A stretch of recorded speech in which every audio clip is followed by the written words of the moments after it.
नमस्कार. आपण पाहतात थेट वार्ता आणि मी आहे राजेंद्र शिंदे. आजचा प्रश्न थेट आहे आणि कदाचित थोडासा अस्वस्थ करणारा देखील आहे. कारण आज आपण विचारणार आहोत की नियम फक्त सामान्य जनतेसाठी आहेत का? सरकारी नोकरी हवी असेल तर अटी असतात. वयाची मर्यादा, शैक्षणिक पात्रता, स्पर्धा परीक्षा, आरक्षण नियम आणि शेवटी निवृत्तीचे वय. म्हणजे आयुष्यभर अभ्यास करून परीक्षा देऊन स्पर्धा जिंकून नोकरी मिळते. पण याच देशात एक अशी नोकरी आहे जिथे ना वयाची अट, ना अनुभवाची अट, ना पात्रतेची अट, आणि तरीही मिळते सत्ता, पैसा आणि आयुष्यभर मान मरातब. ती नोकरी म्हणजे राजकारण. वारसा हक्काने नोकरी नाही, पण वारसा हक्काने सत्ता. देशात हजारो युवक नोकरीसाठी परीक्षा देतात, पण त्यांना सांगितले जाते वारसा हक्काने नोकरी मिळत नाही. मग प्रश्न असा आहे, राजकारणात वारसा हक्काने नेतृत्व का मिळतं? एका घरातील वडील नेता, मग मुलगा नेता, मग नातू नेता आणि कार्यकर्ते सतरंजा उचलायला. लोकशाही आहे की राजकीय घराणेशाही? सरकारी नोकरांसाठी निवृत्ती, पण नेत्यांसाठी? सरकारी कर्मचाऱ्याला 58 किंवा 60व्या वर्षी निवृत्ती.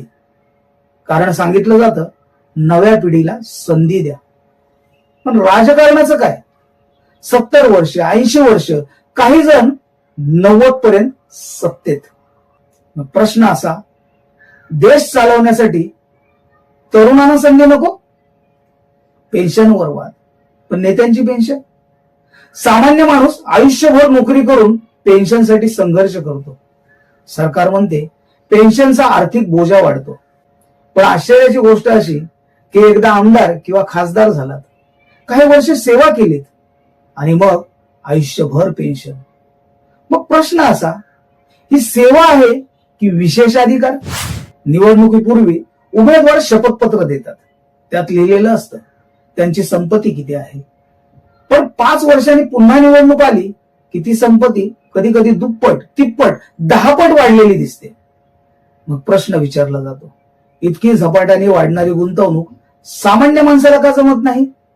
सामान्य जनतेवर नियमांचा मारा.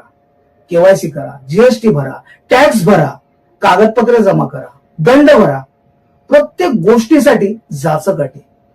पण राजकारणात अनेकदा गंभीर गुन्ह्यांचे आरोप असलेले लोकही निवडणूक लढवतात.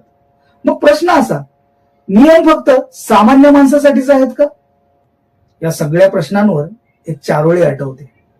नियमांचा डोंगर जनतेसाठी उभा, सत्तेसाठी मात्र सगळीच मुभा. लोकशाहीच्या नावाने मतलबी सभा, मतदार राजाचा मोडला आहे खुबा. खरं म्हणजे लोकशाही म्हणजे जनतेची सत्ता. पण आज अनेकदा असं वाटतं लोकशाही कमी आणि निवडणूकशाही जास्त. निवडणुका होतात, प्रचार होतो, वचने दिली जातात, पण निवडून आल्यावर जनतेचे प्रश्न किती सुटतात? हा खरा प्रश्न आहे. मग यावर उपाय काय? असं किती काळ चालणार? आता फक्त टीका करून काही होणार नाही. आता देशाने गंभीरपणे प्रश्न विचारले पाहिजेत. राजकारणात निवृत्तीचे वय का नाही? वारसा हक्काच्या राजकारणावर मर्यादा का नाही? लोकप्रतिनिधीच्या संपत्तीची कठोर चौकशी का नाही? पेन्शन प्रणालीचा पुनर्विचार का नाही?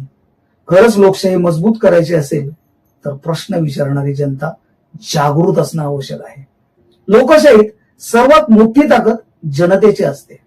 सत्ता देणारीही आणि सत्ता काढून घेणारीही आपणच असतो. म्हणून प्रश्न विचारणे थांबवू नका. कारण प्रश्न विचारणारी जनता कधीच गुलाम राहत नाही. जय भारत.